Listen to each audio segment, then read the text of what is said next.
There's not many generational games out there, but the ones that do come around put a stamp in the gaming world in all future titles that precede them. I want to start by taking us back to 1994 when Super Metroid was released. This was a once-in-a-lifetime pickup for those who were lucky enough to play it in the 90s, but they had no idea that it, along with Symphony of the Night, would eventually spawn a new subgenre of games that we now call metroidvanias, which are currently one of the most sought-after genres in gaming. Those are two examples of what I consider to be genre-defining, but it doesn't need to indirectly create its own subgenre for it to be considered genre-defining. Some other examples I can pull from are Ocarina of Time, Grand Theft Auto, Minecraft, Sims, and Dark Souls. Some multiplayer games I consider to also hold that title are Modern Warfare 2 and Halo 3 for the traditional style gameplay. However, I would put Fortnite as the title holder for the Battle Royale. I'm not listing these games just because I personally enjoy all of them, but that I think it's hard to argue how prominent they still are. They remain relevant today and have inspired developers to create games that focus around the formula that these titles began. And even though it has only been around since 2017, Hollow Knight is still a very relevant player within the gaming community. But now for the big question. What makes Hollow Knight so special? Well, that's because it's genre defining. But that then leads to a new question. What makes it genre defining?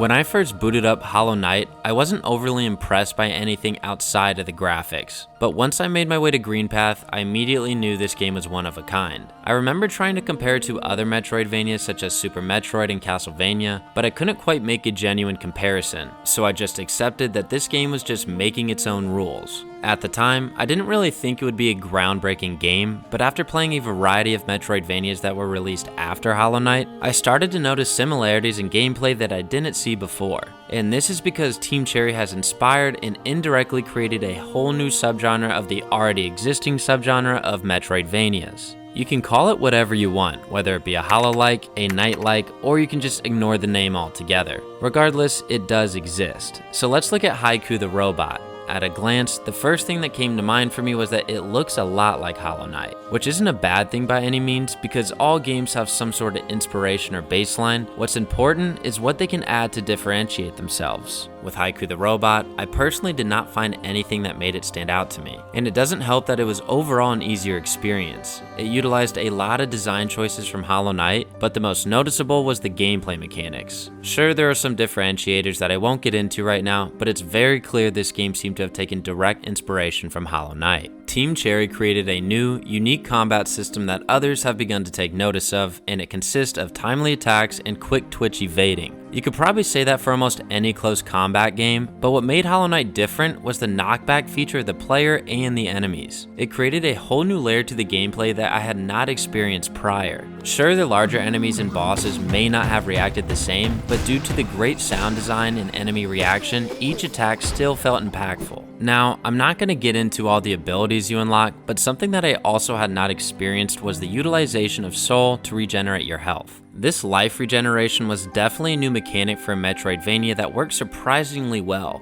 Zapling Bygone is another game that shares this concept of self-healing, but something that the developer did great was indirectly teaching you the lore of the world, and this felt comparable to Hollow Knight. There wasn't a lot of direct storytelling, and it was all explained through either the environment, collectibles, or through NPCs. Now, you could consider Super Metroid to be the pioneer of this environmental storytelling, but Super never gave you an option to physically read about the lore within the game. It was 100% through the environment. Hollow Knight keeps it within the environment, but also adds additional pieces of story through other characters, which Super Metroid did not have. You will not find a Metroidvania prior to Hollow Knight that has a handful of engaging NPCs who help fill story gaps and even offer aid during your playthrough. Axiom Verge took a Metroid approach and throws you onto an unknown alien world, however the plot was much more direct here than in Super Metroid. If you look post Hollow Knight, you can find plenty of games that try to replicate this sort of indirect storytelling and world building approach with NPCs, and I've already mentioned two of them. Haiku the robot has unique characters to engage with that actually feel alive, and not just like some random dead-looking NPC that you may find in various RPG titles. And I'm not hating, Witcher 3 is an all-time favorite of mine, but I will stand by that claim. Another recent release that is following this trend is Islets, and if you haven't played it, I do highly recommend it.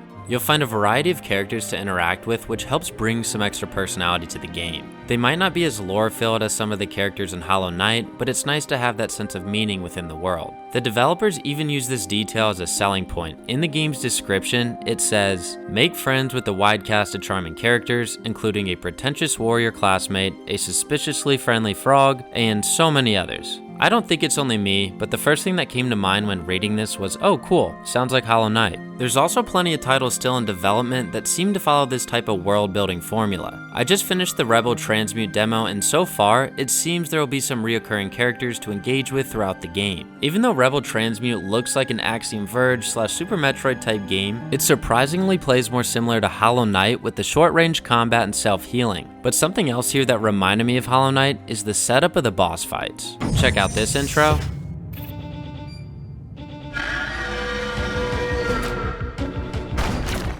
Now look at the opening to Brooding Moloch.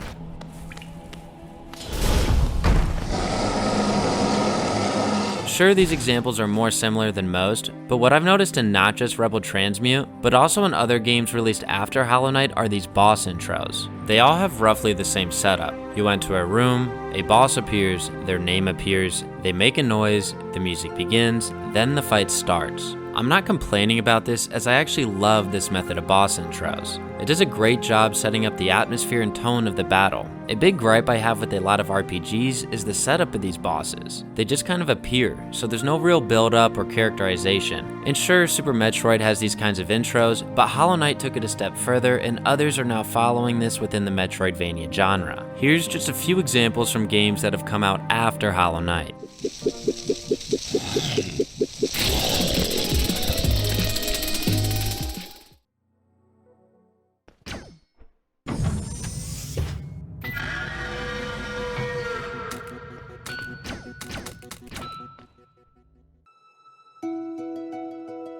Now think back to all the great games I mentioned during the beginning of this video. Would you consider putting Hollow Knight up there with them? If you look down the line, you'll see a variety of Metroidvanias releasing in the future that seem to take some sort of inspiration from everyone's favorite bug. This could be the art style, it could be the combat, or maybe just that sense of world building. But we'll see which ones are able to separate themselves soon enough. Despite only fully playing through Hollow Knight one time, it has made a big enough impact on me to consider it one of my favorite games I've ever experienced. Including all the reasons I mentioned, plus a lot more, I believe Hollow Knight is a once-in-a-generation game that will inspire developers for years to come.